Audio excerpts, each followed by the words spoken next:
नमस्कार, राधे राधे। मैं सच्चिदानंद सिंह कुशवाहा आप सभी को अहोई अष्टमी की बहुत बहुत बधाई एवं हार्दिक शुभकामनाएं। आज के इस वीडियो में कार्तिक कृष्ण अष्टमी को मनाया जाने वाला अहोई अष्टमी व्रत की संपूर्ण जानकारी के साथ साथ अहोई अष्टमी के व्रत में सर्वाधिक सुनी जाने वाली दो पौराणिक कथाओं को आपके समक्ष प्रस्तुत किया जा रहा है।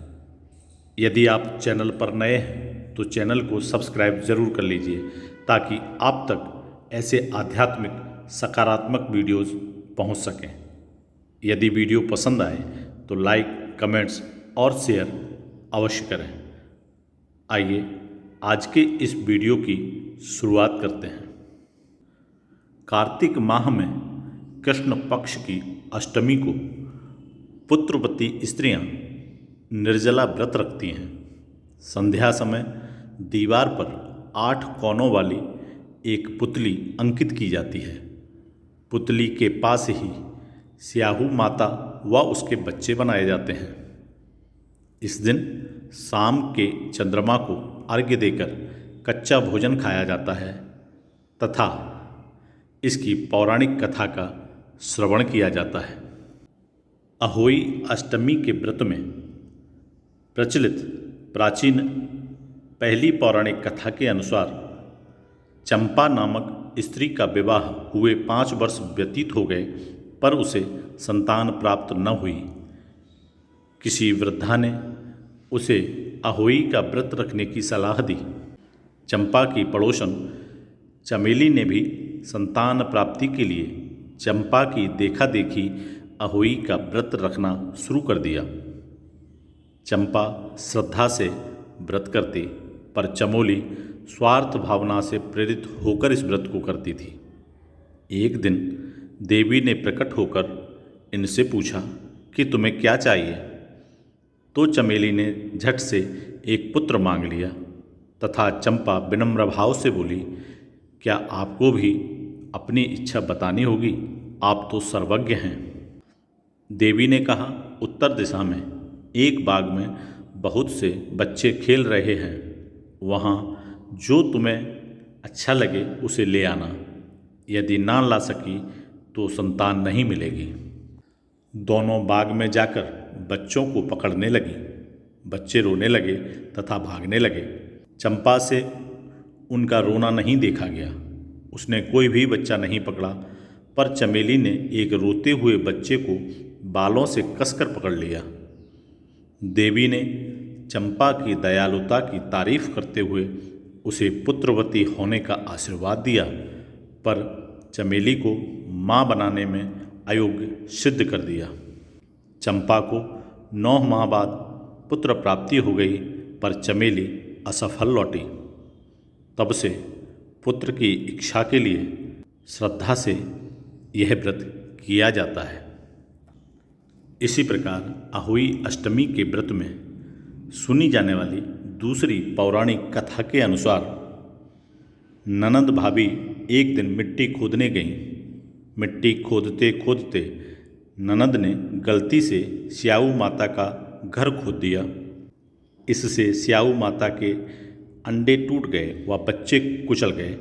स्याऊ माता ने जब अपने घर व बच्चों की दुर्दशा देखी तो क्रोधित हो ननद से बोली, तुमने मेरे बच्चों को कुचला है, मैं तुम्हारे पति व बच्चों को खा जाऊंगी। स्याऊ को क्रोधित देख ननद तो डर गई पर भाभी स्याऊ माता के आगे हाथ जोड़कर विनती करने लगी तथा ननद की सजा स्वयं सहने को तैयार हो गई। स्याऊ माता बोली कि मैं तेरी कोख व मांग दोनों हरूंगी। इस पर भाभी बोली, माँ मेरा इतना कहना मानो, कोख चाहे हर लो पर मेरी मांग न हरना। स्याहू माता मान गई। समय बीतता गया। भाभी के बच्चा पैदा हुआ।